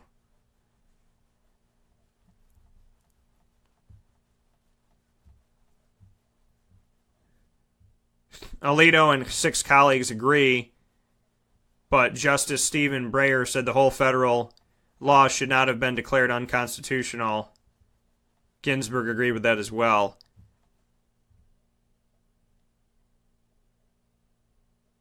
So, maybe that means that there's going to be some Pete Rose love. Can you finally let him in now? Jeff Freeman, president of the American Gaming Association, said, quote, today's decision is a victory for the millions of Americans who seek to bet on sports in a safe and regulated manner. Today's ruling makes it possible for states and sovereign tribal nations to give Americans what they want, an open, transparent, and responsible market for sports betting. End quote. How about that? How about that? The NHL has a team in Vegas. The NFL's Oakland Raiders will be moving to Vegas. The NBA Commissioner Adam Silver, endorsed sports betting, and Major League Baseball has fantasy leagues. So there's been people that are, and all those examples are people going, yeah, okay, you can't do this in Nevada, or you can't do that, or you can't do this outside Nevada, who cares? So what does that mean for Pete Rose? Can we maybe let Pete Rose in the Hall of Fame now? Oh my goodness. If you're going to let the baseball in there that Barry Bonds hit to become the home run king, where he's really not the home run king, but we have to pretend that he's the home run king because he did steroids, but he didn't do steroids, but he might have done steroids, then why can't you let Pete Rose in? Pete Rose bet on his team to win. And I love when people tell me, Dan, steroids don't make you a better player. Then why take them? They don't enhance anything, Dan. Then why take them? I love that. They go, well, Dan, they might build your muscle, but that doesn't help you have good hand-eye coordination. It doesn't help you connect the bat to the ball. Really? If steroids weren't a way to cheat the game in order to play better, then nobody would take them. If steroids were just lifesavers, then who cares? Yours is mint. Mine's lime. Who cares? I love when people try to make a case that steroids don't make you a better baseball player when some of the best baseball players and some of the best home run hitters in the history of baseball took steroids. And nobody sees a parallel. Oh, that's just coincidence, Dan, that all the home run hitters took steroids. Really? You want to know who didn't take steroids? Babe Ruth. He did everything you're not supposed to do as an athlete. He drank, he smoked, he ate cheeseburgers, he did whatever the hell he wanted to do because he had natural talent. Hank Aaron he's the champion. Hank Aaron's the champ. He is the home run hitter. Want to know why? Because steroid wasn't a word back then. Wasn't even a thing back then. Hank Aaron hit home runs because Hank Aaron was good at hitting a baseball. Barry Bonds hit home runs. Do you see the pictures of Barry Bonds in the beginning of his career where he's 89 pounds? And then you see him now where he looks like the Stay Puft from Ghostbusters? Hello? Oh, well, you know, he just got better. Somehow. Yeah. Somehow. A-Rod. I took steroids when a couple teams back, but I haven't taken them since. Okay. That's like, I have weapons of mass destruction, but not anymore. I got rid of them. I had all these things that made people afraid of me, that gave me a ton of power, and then I got rid of them all, and I was like, they'll respect me for me. Okay. Sounds fun. And maybe they do. But I tend to not believe that if you took steroids and got away with it, that you would stop all of a sudden. Unless you had but you have to look at A-Rod's case. He had in his contract, if he hit so many home runs, he got more money. So if you're taking steroids and your contract says if you continue to hit home runs, we're going to give you more money, why would you stop? If you've already broken the rules and they've already helped you, why would you stop? I'm just interested. I just want to know.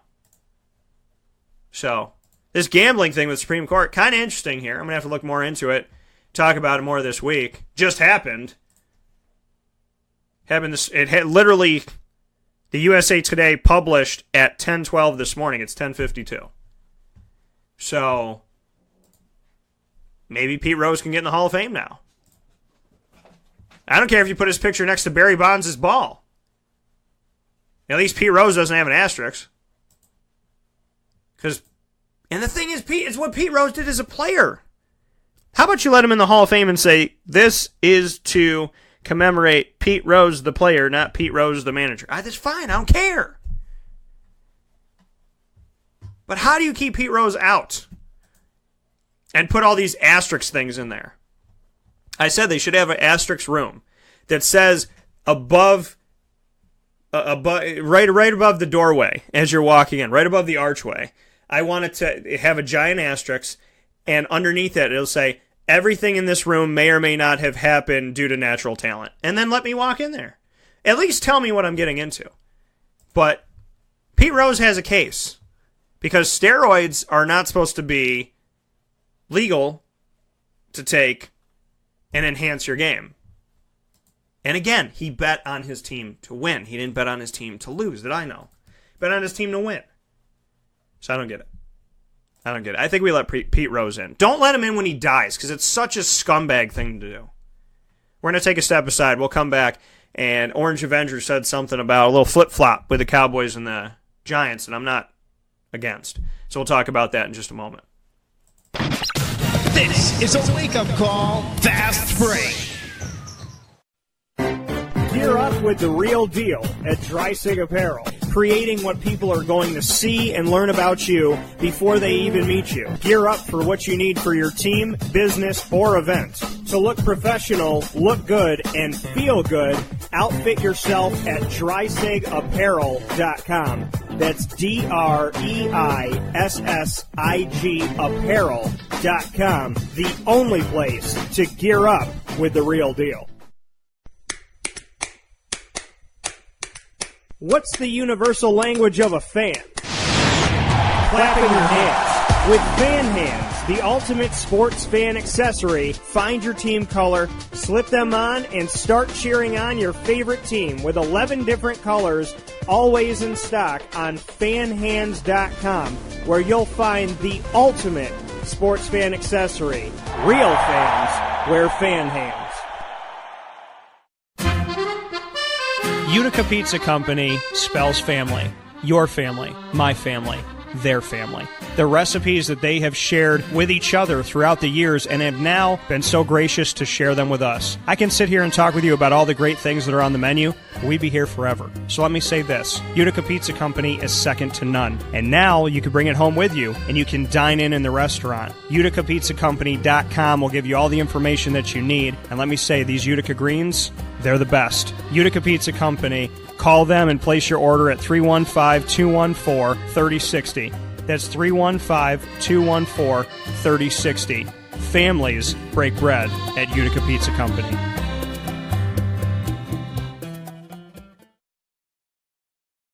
Welcome back here to Wake Up Call with Dan Tortora on wakeupcalldt.com, your one-stop sports shop, and on mixlr.com/wakeupcalldt. Happy to be here with you every Monday through Friday from 9 a.m. to 11 a.m. Eastern Time, right here on mixlr.com/wakeupcalldt. You can also pick that up on the main page of wakeupcalldt.com, the homepage. So make sure you're checking us out there.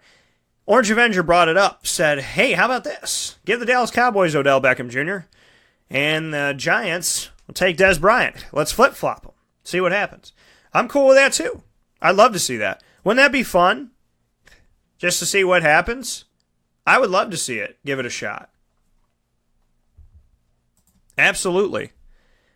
Absolutely, positively, I would love to see that happen.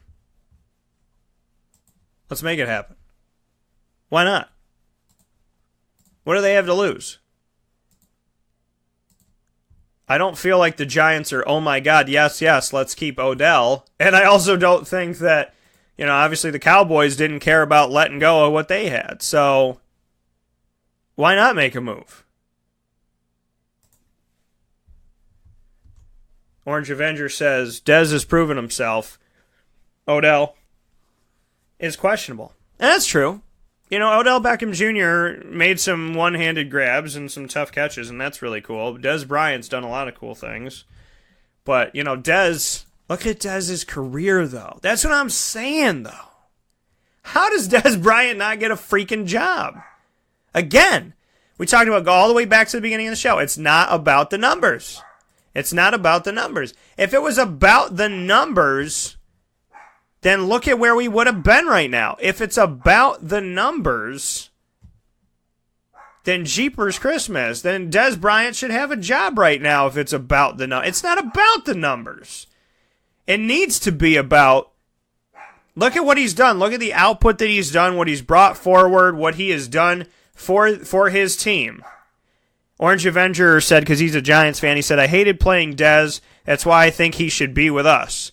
Because, you don't, that's what happens with a lot of stuff. I don't want to play against him, so give him to me. I don't want to play against him, so let's bring him back. Or let's bring him to our side. That's what people said about Lamar Jackson. I don't want to play him. I don't want to play him. I hope he's not in my division. So draft him. The only way to make sure that you don't have to play somebody is to pick them your own self. You got to take them and put them on your team yourself. You don't want to go up against them, then you better damn well pick them. And that's what the Ravens did. The Ravens said, okay, you know what? We know Big Ben's not going to last forever. We know that Cincinnati's all kinds of confused. And we know that Cleveland will see. They switch their quarterbacks like I switch my shirts every day. And for those of you wondering, I wear a different shirt every day. So, we're in a situation where Baltimore could command this division of the AFC North in the foreseeable future if Lamar Jackson works out, because they were smart enough to make a decision. They were smart enough to move forward. They were smart enough to say, okay, you know what? You're going to do what you want to do. We're going to do what we want to do. We're going to be prepared. We're watching all you guys, and we're realizing that you don't have an answer necessarily. If you are the Pittsburgh Steelers, they don't necessarily have an answer for sure right now. If you are the Cleveland Browns, you don't have an answer. If you're the Cincinnati Bengals, you haven't had an answer. So we're going to do this. We're going to draft this guy. We're going to see where we go from here. And that's a good decision. And it's a pretty cool decision. And that's why I'm for the decision. Because of where we're sitting right now and what's going on. I like this decision that they got Lamar Jackson. So the Des Bryant thing, to get back to that, in all honesty, I think it's fine. Let Odell go to Dallas. I don't see, this is the thing though. Odell is like, it's just, you see the way that he see the way he acts and he is and whatnot. Everybody wants to give Des Bryant crap, but after Des Bryant got in trouble off the field a few years back, he knocked it off. You know, after he got in trouble, he went to work.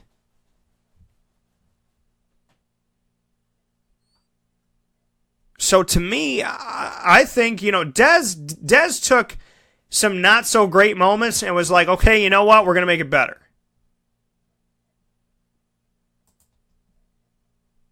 Whereas Odell right now in this moment looks like a head case. Right now in this moment looks like a head case.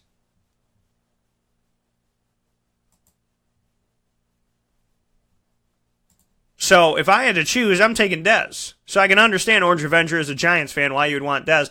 Odell right now, he's injured. He seems to have an attitude that is not conducive to winning, in my opinion. You want to be flashy, you want to be this, you want to be that. How about we win games? How about we play as a team and we get this thing done? How about that? By the way, I told you that our video with Chick-fil-A where we surprised the canteen after-school program in Cicero, that Jim Sikowski, the owner-operator of Chick-fil-A Cicero, and myself, Dan Tortora, I said that our video that I put up last night, that we would probably get to 1,000 people that have watched this video just on Facebook. It's only available on my page at Wake Up Call DT on Facebook. We have reached 2,200 plus people, and we have 963 views of the video as of right now. And all Jimmer and I did was go to the canteen, and he handed out Chick-fil-A sandwiches to tell everybody that he appreciates them, and he's happy that they're in the community, and he wants them to know that Chick-fil-A is there for them. That's it.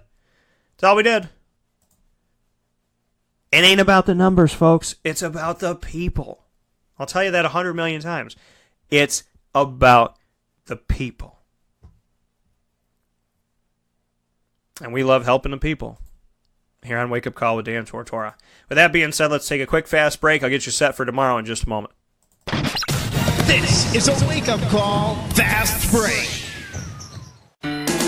Hi, this is Kira from Looking Glass Events, where we're always giving you a reason to celebrate. Whether you have a small business, large business, personal event, or wedding, we are available to plan and coordinate your dream event to life. Every detail, every step, Looking Glass Events is working with you all the way. Call us at 315-702-4653. That's 315-702-4653. Or contact us through our website, lgweddingsandevents.com. Looking Glass Events, giving you a reason to celebrate. The Wildcat Sports Pub in Camillus, New York is located on 3680 Milton Avenue in the Home Depot Plaza. It is your family-friendly sports bar and restaurant. Folks, some sports bars aren't family-friendly. Some family-friendly restaurants are not sports bars. The Wildcat Sports Pub in Camillus, New York is proud to be both. It is that marriage that you've been looking for years. The Wildcat Sports Pub is your home base for your sports bar and restaurant needs, games for the kids, indoor and outdoor activities, and enough things on the menu to come back every single week and get to try something new. They're open Sundays from noon to 8 p.m., Monday through Wednesday, 11 a.m. to 11 p.m., and Thursday through Saturday from 11 a.m. to midnight. For reservations and party information, call 315-487-2222 for the Wildcat family-friendly sports pub and restaurant.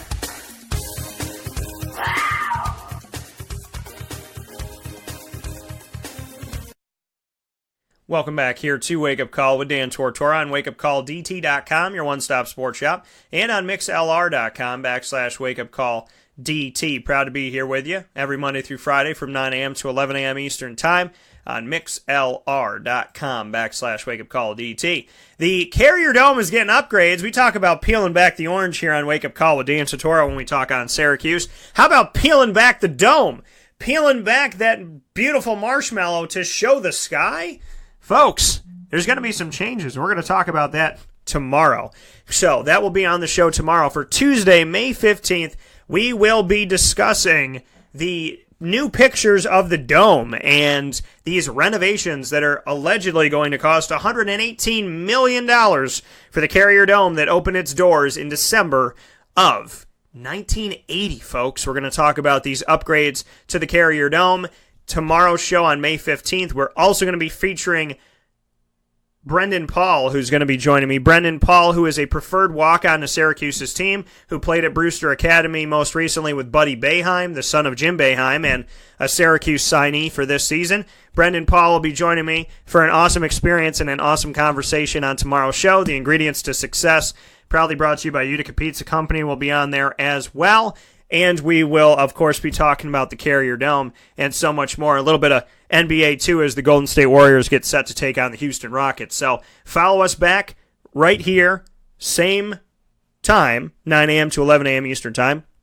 Same channel, mixlr.com/wakeupcalldt. God bless you. Have a phenomenal day. And remember, the Pendant Trophy Center, who has now served you for 70 years, has found a new address and would love for you to venture over there to 119 East 2nd Street in East Syracuse, New York. I'll talk with you all soon. God bless, and have a phenomenal day.